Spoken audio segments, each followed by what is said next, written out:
of these last days, it was reminded to us, as has been said over many years now from time to time, that we have to be divine scientists, and divine alchemists, and divine physicists. And to that end, through the stories, an equation was made. And through the stories we discovered that the first part of our equation was humility, and then we added to that the plus of surrender, and then we added to that the plus of faith. But we need to find what these three combined equal to complete our equation. Now, the story that was told on Sunday gave us the answer, but it didn't seem to arise in us. So there's another story which also contains the answer. So let's see if that can evoke in us what it is that these three things, when we bring them together, complete our equation. And it's the story about a Bedouin prince by the name of Amir Hamid. Now, Amir Hamid was known for his consummate generosity. No one was ever turned from his door. They were always given hospitality, no matter what level of existence they came from. So after some time, Amir Hamid became penurious, penniless. He had not any more gold, nor goats, nor sheep. The only thing left for him was a she-camel that carried his tent from place to place, knowing that Bedouins moved. But one day, as was his wont, the Sultan of the realm, in company with one of his ministers, went out in disguise to see what was happening with the people of his realm. And he came to the tent of Amir Hamid, who, of course, invited them in, served them tea, and at a certain point of time, Amir Hamid spoke to the curtain that divided the men from the women, and the women, his wife, were behind the drape, and he gesticulated to her to bring food for his guests. But his wife spoke out loudly and said, "There is not even a crust of bread in this tent to share." So Amir Hamid volubly said, "Well, go to our neighbors and ask them for some flour that you can make bread to feed to our guests." But when the wife of Amir Hamid went to the neighbor's house, the neighbors said, "We are poor, we have nothing to give you. Let he who owns a she-camel and wishes to give hospitality do what is necessary to do." On hearing these words, Amir Hamid took his sword and killed his she-camel, carved it up and put it in the pot to serve to his guests. His guests were surprised and said, "But this camel you need to carry your tent from place to place." But Amir Hamid would not hear a word of it, and the camel was cooked and eaten. Now, after the repast, the Sultan bent over and whispered in the ear of his minister, who spoke out to Amir Hamid and said, "Come to the mosque on Friday and the cost of your she-camel will be returned to you. So that next Friday, Amir Hamid went to the mosque, and he asked the people, "Who amongst the throng is the Sultan?" And someone pointed out that it was a man in the front who had his arms raised up to the heavens. And Amir Hamid thought to himself, "Oh, the Sultan is praying for me that I have another she-camel." But, he thought, I am able to pray for myself. And leaving the mosque, he walked out where he came to a little sandy hillock. He took off his cloak and laid it down as a prayer rug, and he knelt down in prayer and supplication, and he said, "O Lord, I wish for that which the Sultan has prayed for." When Amir Hamid arose, using his staff as a lever to stand upright, he found that his staff sank into the sand. And when he arose and dug, he found that it opened up a stairway. And when he went down this stairway, he found pots and pots of gold. So Amir Hamid moved his tent over the cache of gold, and before long he had camels and goats and sheep as far as the eye could see, and was again able to give out largesse and hospitality. And then, after a while, some months, the Sultan said to his minister, "I wonder what happened to that fellow who gave us that hospitality and killed his last camel. Let's go and see how he's fared, because he did not come to the mosque as he was requested to do." So, in disguise again, the Sultan and the minister went, and soon they came to fields that were covered in camels and sheep. And when they asked who these camels and sheep and cattle belonged to, they said, "Oh, Amir Hamid, Amir Hamid, Amir Hamid, Amir Hamid." So when they came to Amir Hamid's tent, it was sumptuous, filled with carpets from far, gold ornaments. It was munificent. And so the Sultan, in disguise, asked Amir Hamid what had happened, and he told the story from beginning to end.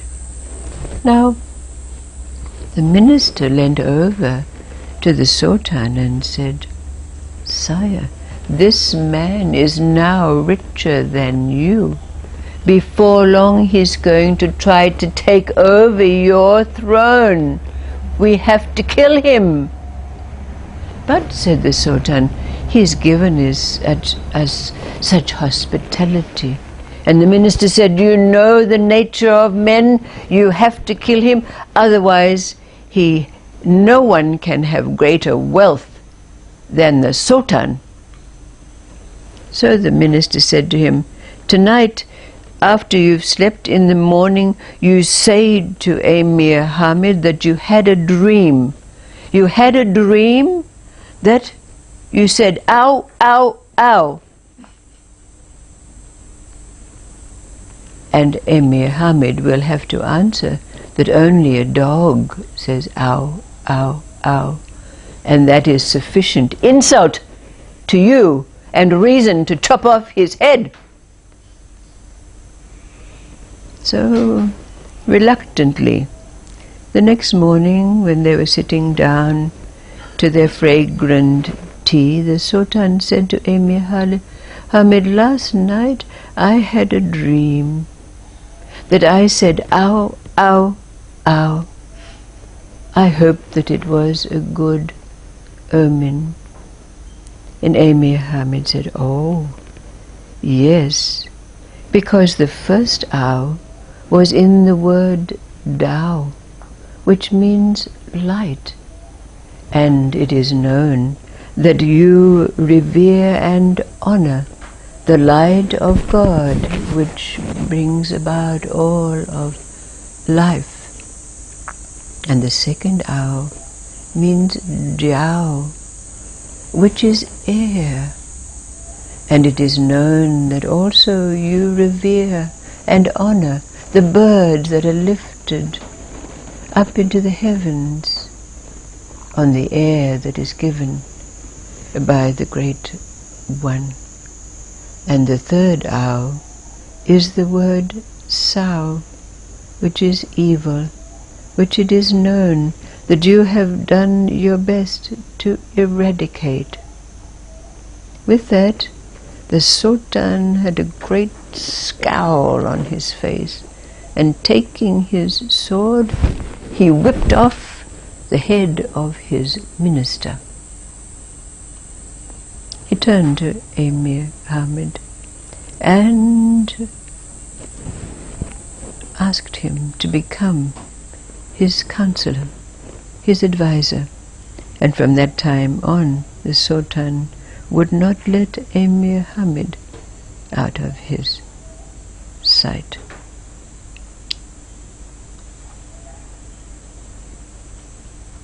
Humility, surrender,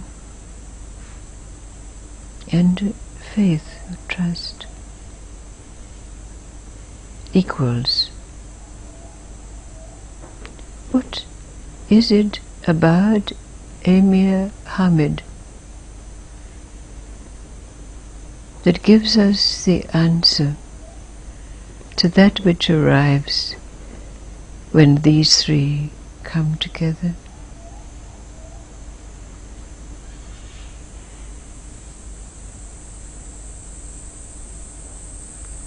Surely he had all three. So what does Amir Hamid represent?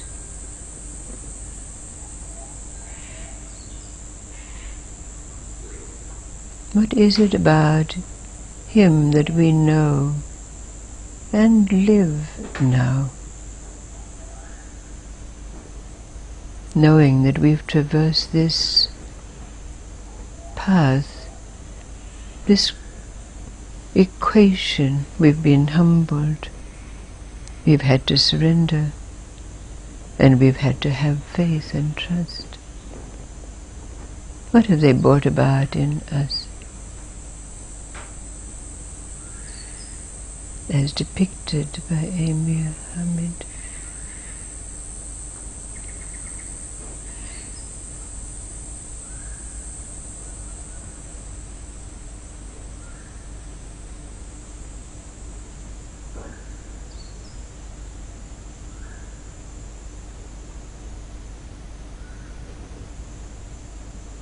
When you stand before anyone now, whether it be the checkout girl in the supermarket, or your close relative, or your friend over the coffee table, or a stranger you bump into in the street, where are you?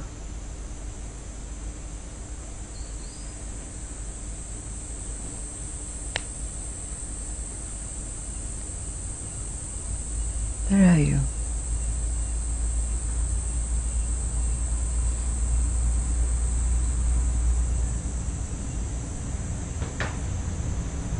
Do you still have those masks?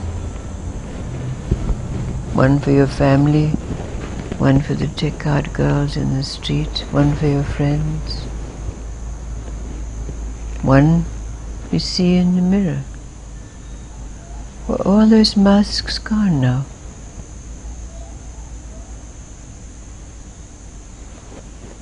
What is it that they equal? What is it, that presence that comes about with these three? Probably not the word you're looking for, but to my mind, spring right action. All right. Okay. Remembering now that we're seeking to understand the nature of emptiness. Referring. Abundance. Okay. Everything. So there's no fear. No fear. So you can say fearlessness. Fearlessness.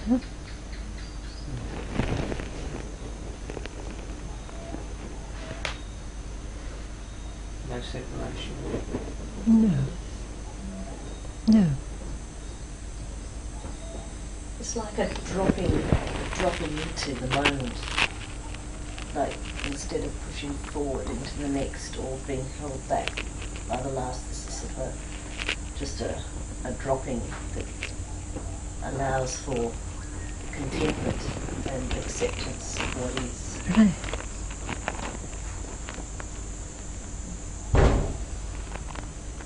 And we're like naked. Absolutely naked. Yes. Naked. Because we have no disguises on. No masks to put on anymore. No masks. Isn't it?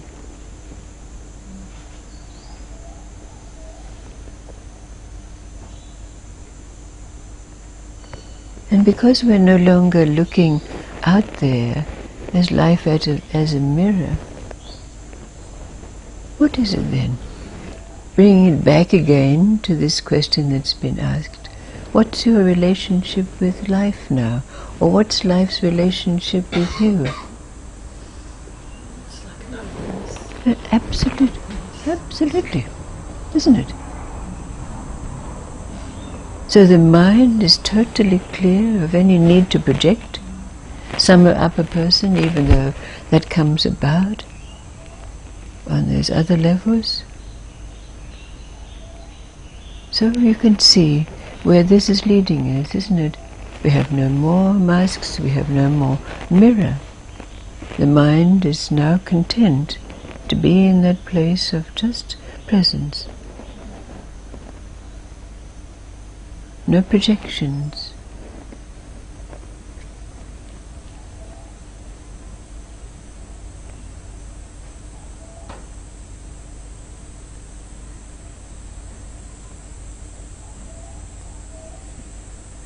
Thank you.